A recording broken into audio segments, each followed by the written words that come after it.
चलिए हम लोग क्लास 10th का ट्रिग्नोमेट्री का एनसीईआरटी का एक्सरसाइज शुरू करते हैं और एक्सरसाइज कितना है 8.1 है। ठीक है, इसे शुरू करते हैं। दिया गया है क्या फर्स्ट क्वेश्चन में क्या दिया गया है कि in triangle A B C right angle at B. ठीक है, तो हम पर एक ट्रायंगल बना लेंगे। ठीक है, राइट एंगल मेरा किस पर है, बी पर है, ए बी सी। इसमें क्या क्या दिया है, मेरा ए बी दिया है 24 सेंटीमीटर और बी सी कितना है 7 सेंटीमीटर। ठीक है, ये देखिए ट्रिग्नोमेट्री ऐसे भी हमेशा जो है राइट एंगल ट्रायंगल में रहेगा। तो राइट एंगल में दो दिया है, तभी एक फाइंड करना पड़ेगा तभी सॉल्व कर पाएंगे। तो सॉल्यूशन क्या है इसका कि हमें क्या करना पड़ेगा, applying Pythagoras theorem. Applying Pythagoras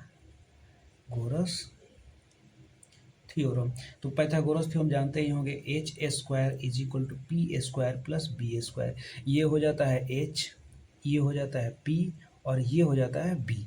ठीक है, तो यहाँ पर अगर हम देखा जाए तो एच का वैल्यू क्या है, यहाँ पर ए सी है, ए सी का स्क्वायर, पी का वैल्यू क्या है यहाँ पर बी सी है, प्लस बी का स्क्वायर क्या है ए बी स्क्वायर। ठीक है, यहाँ पर ए सी का कुछ वैल्यू दिया नहीं है तो ए सी स्क्वायर, बी सी कितना है यहाँ पर है 7 का स्क्वायर, ए बी कितना है तो 24 का स्क्वायर हो जाएगा। ए सी जब स्क्वायर हटता है तो स्क्वायर रूट चढ़ता है, ये हो जाएगा कितना 49 और ये हो जाएगा 576। आप लोगों को कम से कम 30 तक तो स्क्वायर पता ही होना चाहिए। ये हो जाएगा 625 और ए सी का वैल्यू हमें पता चल गया 25 सेंटीमीटर। ये हमें पता चल गया 25 सेंटीमीटर। तो फर्स्ट क्वेश्चन बोला है क्या कि साइन ए का वैल्यू बताइए। तो साइन थीटा का फॉर्मूला होता क्या है, पी बाई एच। देखिए जिस एंगल का बात किया जाएगा ना उसके सामने, जस्ट सामने होता है क्या, परपेंडिकुलर होता है। तो परपेंडिकुलर का वैल्यू क्या है यहाँ पर बी सी है और हाइपोटेनस ए सी है। तो बी सी हो गया 7 और ये 25 सेंटीमीटर। और इसी में एक और क्वेश्चन था कॉस ए का वैल्यू। कॉस ए होता है बी बाई एच। तो कॉस ए बी क्या हो जाएगा मेरा, ए बी हो जाएगा, एच हो जाएगा, ए सी हो जाएगा। तो 24/25 सेंटीमीटर। और सेकेंड क्वेश्चन मेरा क्या था, सेकेंड क्वेश्चन में कह रहा था साइन सी। देखिए साइन सी, तो साइन सी कह रहा था इस एंगल का बात करेंगे और इस एंगल के सामने क्या बनेगा, साइन तो होता है पी बाई एच, इस एंगल के सामने परपेंडिकुलर मेरा बन जाएगा ए बी और हाइपोटेनस तो ए सी हो जाएगा। तो बनेगा ये 24/25 सेंटीमीटर। फिर पूछा है कॉस सी। कॉस सी क्या होगा, बी बाई एच। तो बी बन जाएगा क्या यहाँ पर बी सी और ए सी। तो बी सी का वैल्यू क्या है 25 सेंटीमीटर। और आप लोग कुछ कुछ ट्रिपलेट याद रखा करिएगा। ठीक है, ट्रिपलेट याद रहने पे एमसीक्यू सॉल्व करने में आसानी हो जाता है। तो ट्रिपलेट होता है क्या, 3 5 12 13, 3 4 5। ठीक है, और 8 15 17, 6 8 10, इतना काफ़ी है। इतना याद रहेगा तो आसानी से ये सब चीज़ एमसीक्यू में हेल्प करेगा। और ये फर्स्ट क्वेश्चन का सलूशन रहा और ऐसे ही करके पूरा का पूरा चैप्टर डाला जाएगा इसी चैनल पर। चलिए अब हम लोग सेकेंड क्वेश्चन देखेंगे। दिया गया है in the given figure find tan p minus cot r। ठीक है, इसे सॉल्व करते हैं। तो वही काम करेंगे, फिर से हमें एक चीज़ पता नहीं है तो एक चीज़ पता करने के लिए पाइथागोरस अप्लाई करेंगे। Applying Pythagoras theorem. तो क्या हो जाएगा, H square is equal to P square plus B square. H तो यहाँ पर पता है पी क्यू का, पी आर का स्क्वायर हो जाएगा, प्लस पी क्या है मेरा, पी क्यू का स्क्वायर हो जाएगा। अब इतना तो लोग पता है कि पी बी क्या होगा, क्यू आर का स्क्वायर हो जाएगा। ठीक है, पी आर कितना दिया है तो 13 का स्क्वायर, पी क्यू कितना है 12 का स्क्वायर, प्लस क्यू आर तो हमें फाइंड ही करना है और 13 का स्क्वायर क्या होता है 169 और 12 का स्क्वायर 144। क्यू आर का स्क्वायर लेफ्ट साइड में से लाएंगे तो साइन चेंज होता है तो 144 माइनस हो जाएगा, क्यू आर स्क्वायर हो जाएगा, ये हो जाएगा 25 क्यू आर स्क्वायर। अब स्क्वायर हटेगा तो इधर स्क्वायर रूट चढ़ेगा, 25 का स्क्वायर रूट क्या हो जाता है तो 5 सेंटीमीटर हो जाएगा। तो ये हमें पता चल गया 5 सेंटीमीटर। अब हमें जो वैल्यू पता करना है वो वैल्यू कितना है, tan p minus cot r। देखिए tan ऐसे होता है क्या है p बाई बी, कॉट क्या होता है तो b बाई पी, जस्ट उल्टा हो जाता है। ठीक है, b बाई पी। लेकिन यहाँ सेम नहीं भर देना, एंगल पर ध्यान देना आपको। एंगल क्या पूछा गया तो इसमें tan p पूछा गया, तो इसके सामने परपेंडिकुलर क्या बन जाएगा मेरा, तो इसके सामने परपेंडिकुलर बन जाएगा क्यू आर और ये हो जाएगा पी क्यू। बी, इसमें कॉट आर बोला गया है, तो कॉट क्या होता है बी बाई पी, तो क्या हो जाएगा यहाँ पर Q R by P Q, Q R by P Q हो जाएगा, ठीक है। इसमें क्या था देखिए टेन पी, तो इसके सामने परपेंडिकुलर बाई बेस होता है तो Q R by P Q हो जाएगा। ये होता है क्या बी बाई पी, तो बी क्या हो जाएगा मेरा क्यू आर और ये पी, तो क्यू आर का वैल्यू क्या है यहाँ पर 5 सेंटीमीटर, पी क्यू का वैल्यू 12 है, माइनस क्यू आर का वैल्यू क्या है यहाँ पर 5 सेंटीमीटर, पी क्यू का वैल्यू क्या है, तो पी क्यू का वैल्यू 12 सेंटीमीटर है, 12 सेंटीमीटर है, तो देन क्या हो जाएगा ये रिजल्ट मेरा 0 हो जाएगा। चलिए क्वेश्चन नंबर 3 देखेंगे। क्वेश्चन नंबर 3 हम लोग को दिया गया कि sine A is equal to 3/4 calculate cos A और टेन है, ठीक है। तो हम लोग पहले राइट एंगल ट्रायंगल बना लेते हैं।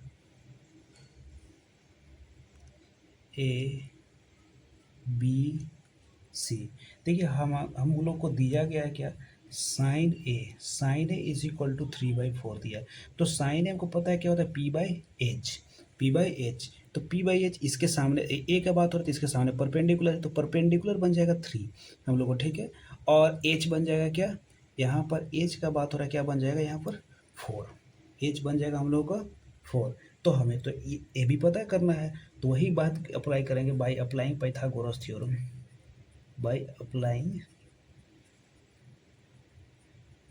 पाइथागोरस थ्योरम, तो क्या हो जाएगा, तो H square is equal to P square plus B square, H तो हमें पता है तो 4 का स्क्वायर, पी भी पता है हमें 3 का स्क्वायर, प्लस ये हो जाएगा ए बी स्क्वायर, और एच 4 का स्क्वायर हो जाएगा 16, ये बनेगा 9 हो जाएगा, और ए बी स्क्वायर हो जाएगा, इस साइड इसको लाएंगे माइनस होगा ए बी स्क्वायर, ये बनेगा 7 ए बी स्क्वायर, स्क्वायर हटेगा स्क्वायर रूट चढ़ेगा, ये √7 हो जाएगा, ये हमें पता चलेगा क्या √7, क्योंकि √7 का कंप्लीट स्क्वायर रूट तो होता नहीं है। अब हमसे क्या पूछा है, सिंपल सा बात है, हमसे पूछा है क्या कॉस ए पूछा है, तो कॉस ए निकाल लीजिए क्या हो जाएगा बी बाई एच हो जाएगा, तो बी का वैल्यू यहाँ पर ए बी है और एच का वैल्यू ए सी है, तो क्या हो जाएगा √7/4, और हमसे क्या पूछा है टेन ए पूछा है, तो टेन ए हो जाएगा पी बाई बी, पी का वैल्यू क्या है यहाँ पर बी सी है, अब बी का वैल्यू क्या हो जाएगा ए बी हो जाएगा, तो ये हो जाएगा 3/√7, और ये थर्ड क्वेश्चन का सॉल्यूशन हो गया। नेक्स्ट क्वेश्चन देखते हैं, सारा सॉल्यूशन इसी चैनल पर सब करा दिया जाएगा। चलिए क्वेश्चन नंबर 4 दिया है, गिवन है 15 cot a is equal to 8 find sine A sec A, तो 15 cot a is equal to 8 है, तो कॉट ए को अकेला करेंगे तो कितना हो जाएगा 8/15, अब कॉट होता क्या है तो b बाई पी होता है, तो फिर से हम लोग राइट एंगल ट्रायंगल बना लेंगे, ठीक है, ए बी सी, ठीक है। तो यहाँ पर हमें पता चला कॉट ए, तो कॉट ए तो ये तो परपेंडिकुलर हो गया, तो परपेंडिकुलर मेरा कितना बन जाएगा यहाँ पर 15, और ये कितना हो जाएगा 8 हो जाएगा, ठीक है। अब हम लोग ए सी पता कर लेते हैं, तो by applying Pythagoras theorem, by applying Pythagoras theorem, क्या हो जाएगा यहाँ पर A C square is equal to B C square plus A B square, A C तो हमें पता ही करना है और बी सी हमें पता है कितना है 15, ए बी हमें पता है 8, ए सी स्क्वायर हटेगा तो स्क्वायर रूट चढ़ेगा, कितना हो जाएगा 15 का स्क्वायर 225 होता है और ये 64 हो जाएगा, और ए सी कितना हो जाएगा ये √289, और ए सी का वैल्यू कितना हो गया 17, ऐसे भी ट्रिपलेट याद रखिएगा 8 15 17 ही होता है, तो ये 17 हो गया 17 हो गया। अब हमें पता करना है क्या, यहाँ पर कर लेते हैं सॉल्यूशन, हमें पता करना है क्या साइन ए, साइन ए, तो साइन ए इसके सामने परपेंडिकुलर ये बेस, तो क्या हो जाएगा पी बाई एच, तो पी हो गया कितना बी सी बाई ए सी, और ये जो 15/17, ये इसका आंसर हो गया। अब हमसे पूछा है सेक ए, सेक ए क्या होता है तो एच बाई बी होता है, ठीक है, और यही का बात किया जा रहा है, तो एच तो मेरा ए सी है और बी क्या है ए बी है, ठीक है, तो ये हो जाएगा 17/8 सेंटीमीटर, ठीक है। अब नेक्स्ट क्वेश्चन देखेंगे। चलिए हम लोग 5th नंबर क्वेश्चन में दिया गया है क्या, कि गिवन है sec theta is equal to 13/12, calculate all the trigonometric ratio, ठीक है। पहले हम लोग बना लेते हैं यहाँ पर ट्रायंगल ए बी सी, और देखिए इसको मान लेते हैं कि थीटा है, ठीक है।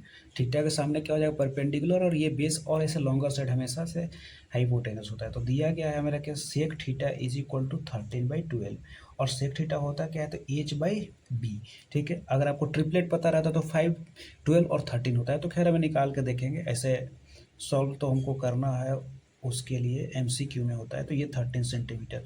अब हमें क्या निकालेंगे, बाई अप्लाइंग पाइथागोरस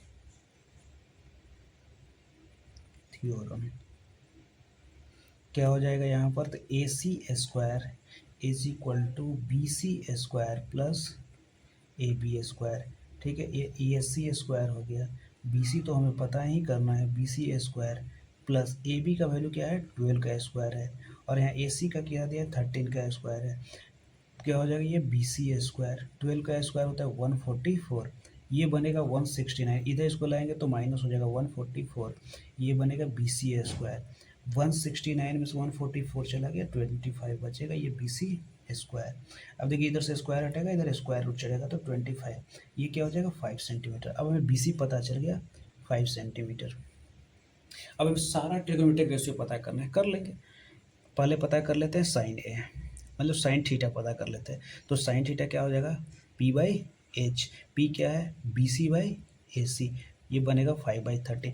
और हम लोग जानते हैं साइन का उल्टा कोसेक होता है, ठीक है। साइन का उल्टा कोसेक थीटा, तो सारा चीज़ उल्टा हो जाएगा, सारा चीज़ ही उल्टा कर देना, ये पता होना चाहिए आपको। तो ये क्या होगा 13, अगर पता रहेगा तो मैं डायरेक्ट सॉल्व कर लेंगे। और ये भी पता है हमको कि सेक थीटा का अपोजिट कॉस थीटा होता है, तो सेक थीटा का अपोजिट क्या होगा, कॉस थीटा, B/H हो जाएगा। तो B/H मतलब 12/13 हो जाएगा। और हमसे पूछा है टेन थीटा, क्योंकि सारा पूछा है तो सारा निकालना है ना। टेन थीटा क्या होगा, P/B, तो P हो गया मेरा क्या, BC/AB, BC है 5/12 हो जाएगा, और टेन का उल्टा क्या हो जाता है, कॉट, तो क्या हो जाएगा B/P, तो ये भी उल्टा हो जाएगा AB/BC, तो ये भी उल्टा हो जाएगा। ये हो गया सारा ट्रिग्नोमेट्री निकाल, एक तो दिया ही था, 1 2 3 4 5, यही हमसे पूछा था।